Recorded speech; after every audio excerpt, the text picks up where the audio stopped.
Episode 132। आचार्य कश्यप चंपावती के सामंत से मिलने जा रहे थे, लेकिन क्या वे उसे अपनी बात समझा सकेंगे या निर्दोष महंत जी को उस गुनाह की सजा भुगतनी पड़ेगी जो उन्होंने किया ही नहीं? क्या होगा अधीश का फैसला?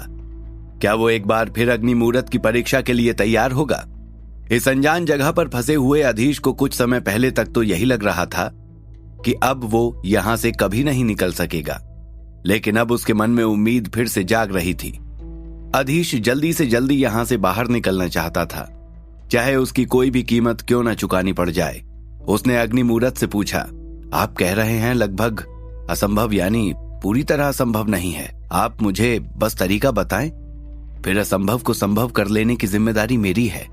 अग्नि मूरत बोला, इसके लिए तुम्हें बहुत कड़ी परीक्षा से गुजरना होगा। अधीश ने कहा, मैं कड़ी से कड़ी परीक्षा देने के लिए तैयार हूं। आप बस यहां से बाहर जाने का रास्ता मुझे बता दीजिए। कल तक तो मैंने अपने भाग्य को स्वीकार कर ही लिया था, लेकिन अब आपको यहां देखकर मुझे उम्मीद बंधी है। आप जो भी कहेंगे मैं करने के लिए तैयार हूं। अग्नि मूरत ने कुछ सोचकर कहा, ये तो मैं जानता हूं अधीश कि तुम कुछ भी करोगे।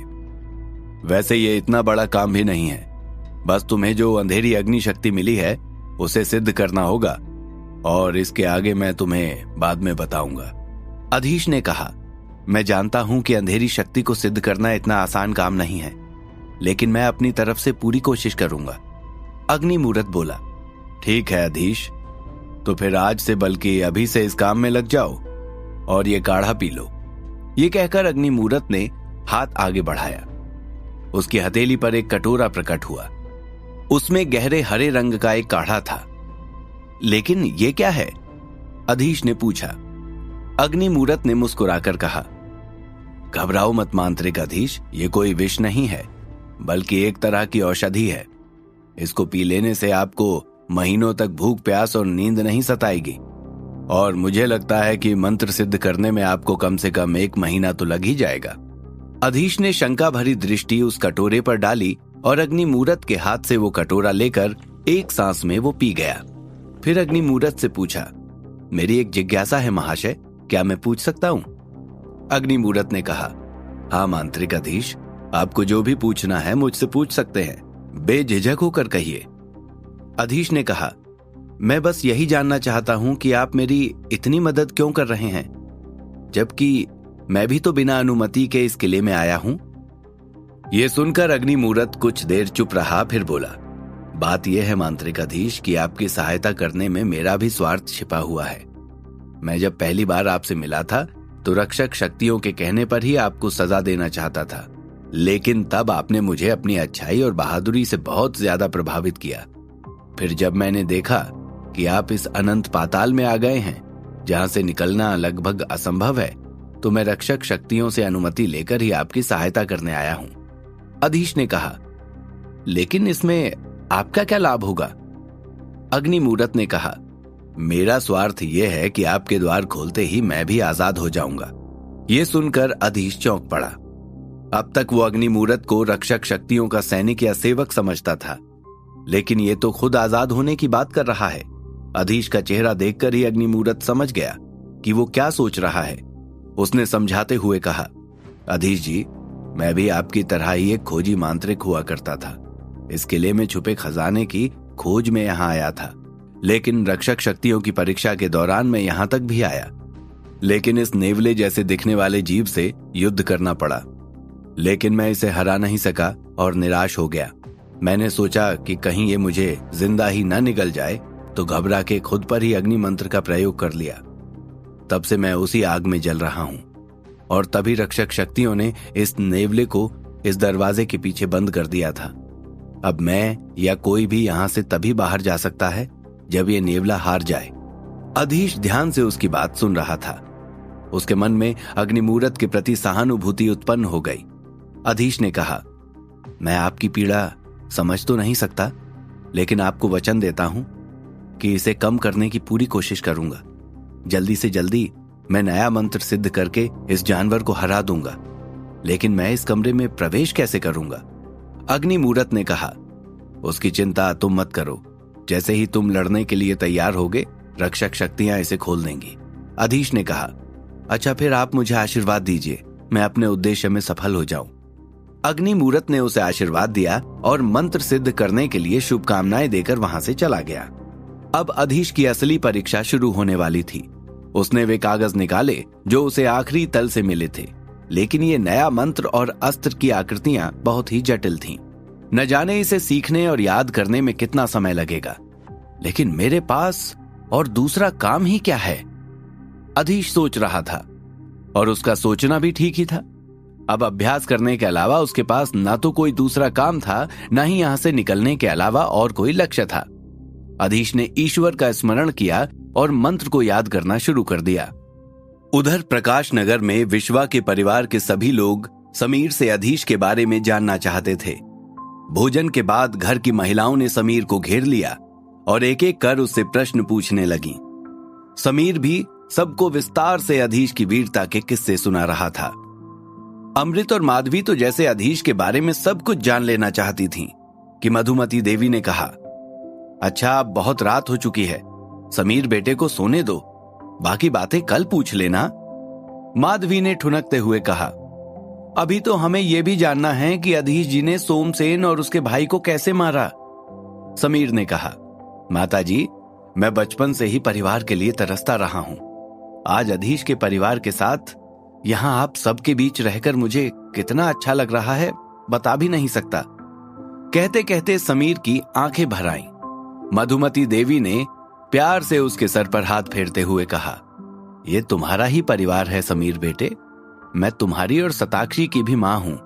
आज के बाद कभी भी ये मत सोचना कि तुम्हारी मां नहीं है या तुम्हारा परिवार नहीं है। और उन्होंने समीर और सताक्षी दोनों को अपने गले लगा लिया। तभी सताक्षी बोली, अच्छा तो माँ जी अब अपने लिए एक अच्छी सी बहू भी ले आइए और मेरे लिए भी एक भाभी। समीर ये सुनकर शर्मा गया। अमृत ने उसे छेड़ते हुए कहा, समीर भैया आप कहें तो मैं कल से ही सताक्षी के लिए भाभी खोजना शुरू कर दूं। मधुमती देवी बोली, अमृत बेटी समीर हमारे अधीश का मित्र है, तो क्या ये नहीं हो सकता कि इसने भी अधीश की तरह अपने लिए कोई दुल्हन पहले ही पसंद कर रखी हो। ये सुनकर अमृत शर्मा कर चुप हो गई और बाकी सब हंसने लगे। लेकिन समीर बोला, नहीं माँ जी, इस मामले में मैं अपने मित्र से बिल्कुल अलग हूं। अब अपने लिए तो बहू आपको ही खोजनी होगी। मधुमती देवी बोली, तब ठीक है समीर बेटे। अमृत माधवी तुम दोनों भी इस बात का ध्यान रखना। माधवी ने कहा, यदि चंद्रनगर होता तो मैं चुटकियों में इनके लिए एक अच्छी सी दुल्हन खोज देती। वहां तो मेरी कितनी सारी सखियां थीं। वैसे मेरे लिए तो ये अब भी बड़ी बात नहीं है। अच्छा अधीश जी और देवयानी दीदी के आते ही हम समीर भैया का विवाह करा देंगे। तभी अमृत ने माधवी को आंखें दिखाईं और वो एकदम चुप हो गई। सबने देखा कि देवयानी का जिक्र आते ही मधुमती देवी का चेहरा उदास हो गया है। भाग्य लक्ष्मी भी वहीं सबके साथ बैठी हुई थी। उसने कहा, आप उदास ना हो माँ जी, मृगांक और लारा जल्दी ही दीदी को लेकर लौट आएंगे। मधुमती देवी ने सर हिलाया और कहा, ईश्वर करे ऐसा ही हो। सभी फिर बातचीत में लग गए। समीर और सताक्षी सच में इस परिवार के साथ बहुत जल्दी घुल मिल गए थे। यहां तक कि भाग्य लक्ष्मी को भी यही लगने लगा था कि वो जैसे हमेशा से यहीं रहती आई है। दूसरी ओर उन सबके आ जाने से अमृत, माधवी और मधुमती देवी के मन को भी शांति मिली थी और अब उनका समय आसानी से कट जाता था। वरना कुछ समय पहले तक तो जैसे उनका समय काटे नहीं कटता था और हर समय उनको भय लगा रहता था कि कहीं कोई अनिष्ट ना हो जाए। अब बस सभी को देवयानी और अधीश के वापस आ जाने का इंतजार था। अधीश का वापस आना तो निश्चित नहीं था, लेकिन मृगांक जल्दी ही देवयानी को लेकर प्रकाश नगर पहुंचने वाला था। उधर आचार्य कश्यप ने लारा से सामंत के महल में चलने से पहले अपना भेष बदल लेने को कहा और सारी योजना समझा दी। फिर वे उसी समय लारा के साथ सामंत के महल में पहुंचे। आचार्य कश्यप ने लारा को रथ में ही रुकने को कहा और खुद भीतर चले गए। बगीचा पार करके वे महल के सबसे बाहरी हिस्से में ही रुक गए और एक सेवक से कहा कि सामंत को जाकर कहो प्रकाश नगर से आचार्य कश्यप आए हैं। थोड़ी देर बाद सामंत खुद आए और आचार्य कश्यप को देखकर उन्हें प्रणाम किया और पूछा, क्षमा कीजिए, मैंने आपको पहचाना नहीं महाशय। आचार्य ने कहा, हम पहले कभी नहीं मिले हैं सामंत जी, इसलिए आप मुझे नहीं पहचानते, लेकिन देवादिदेव मंदिर के महंत को तो आप जानते ही होंगे। महंत का नाम सुनते ही सामंत की बाहों पर बल पड़ गए। हाँ, बहुत ही अच्छी तरह जानता हूं। और उन्होंने, आचार्य ने उसे बीच में ही टोक दिया। हाँ हाँ, पता है कि आपने महंत पर क्या क्या आरोप लगाए हैं। एक बार फिर से मुझे सुनाकर आप मुझे भी इस पाप का भागी बनाएंगे। मैं जानता हूं कि वे निर्दोष हैं, सामंत ने कहा, लेकिन आप हैं कौन? और ये तय मैं करूंगा कि मेरे क्षेत्र में कौन दोषी है और कौन निर्दोष है। अब आचार्य समझ गए कि इस व्यक्ति से निपटना इतना आसान नहीं है। अब घी निकालने के लिए उंगली टेढ़ी करनी ही पड़ेगी। कुछ सोचकर वे सामंत से बोले, मैं हूं मांत्रिक कश्यप, महंत मेरे मित्र हैं, और जब मुझे ये खबर मिली कि उन्हें आपने बंदी बना रखा है तो खुद आपसे मिलने चला आया कि देखूं तो किसमें इतनी हिम्मत है कि मेरे मित्र को बंदी बनाकर कैद में रखे, और मैं उन्हें यहां से ले जाने आया हूं। सामंत थोड़ा घबरा गया। वो जानता था कि मांत्रिकों से उलझना खतरे से खाली नहीं होता, लेकिन वो अब भी अपनी बात पर अड़ा हुआ था। उसने आचार्य से कहा, आप चाहें तो बंदी गृह में जाकर उनसे मिल सकते हैं, लेकिन आपके इधर आकर मुझे धमकाने से कुछ साबित नहीं होता। उन्होंने अपराध किया है और उसकी सजा उन्हें मिलकर रहेगी। आचार्य ने हाथ उठाकर झूठ मूठ ही एक मंत्र पढ़ते हुए कहा, तुम्हारी इतनी हिम्मत कि मांत्रिक कश्यप से बंदी गृह में जाने को कह रहे हो?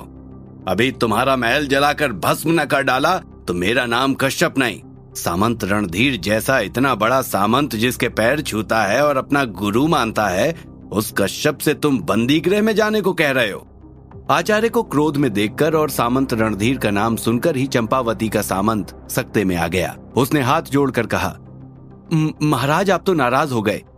अब जाकर मैं आपको पहचाना हूं। प्रकाश नगर के सबसे महान मांत्रिक आचार्य कश्यप को कौन नहीं जानता। मैं अभी आपके मित्र को यहां बुलवा देता हूं। लेकिन आचार्य फिर क्रोध से गुर्राए। अब भी लेकिन कहने की गुंजाइश है सामंत? सामंत ने उसी तरह हाथ जोड़कर कहा, नहीं महाराज, मैं बस ये कह रहा था कि एक बार मैंने उन्हें बंदी बना लिया है, उन पर आरोप सिद्ध हो चुके हैं। अब यदि आप उन्हें यहां से ले जाएंगे तो प्रजा पर क्या प्रभाव पड़ेगा? भविष्य में तो अपराधी यही समझेंगे कि सामंत तो न्याय करता ही नहीं। आचार्य ने कहा, अच्छा तो अब तुम न्याय अन्याय की बात मुझे बताओगे? तुम पहले महंत को यहां बुलाओ। फिर एक सेवक से बोले, बाहर रथ में एक स्त्री बैठी हुई है, वे ज्योतिष की बहुत बड़ी विदुषी महिला हैं, अभी आकर तुम्हारा भूत भविष्य सब बांच देंगी। सामंत के इशारे पर सेवक महंत को लेने चले गए। दूसरे सेवक जल्दी ही रथ में बैठी लारा को सम्मान सहित भीतर ले आए। लारा को पहले ही आचार्य ने पूरी योजना समझा दी थी। वो जैसे ही भीतर आई, सामंत ने उसे बैठने के लिए एक आसन दिया। लारा ने एक बार सामंत को ऊपर से नीचे तक ध्यान से देखा, फिर आंखें बंद कर लीं। इस बीच सामंत भी वहां आ चुके थे। 2 सैनिकों ने उनकी बेड़ियों से बंधी जंजीरों को थाम रखा था। ये देखकर आचार्य को बहुत कष्ट हुआ कि किस तरह दुष्ट लोगों के कारण भले और निर्दोष लोगों को कष्ट उठाना पड़ता है। सामंत के इशारे पर सेवकों ने महंत की बेड़ियां खोल दी। आचार्य कश्यप यहां तक आ तो गए थे, लेकिन जो झूठ उन्होंने बोला था, क्या सामंत के सामने उसे सच साबित कर सकेंगे?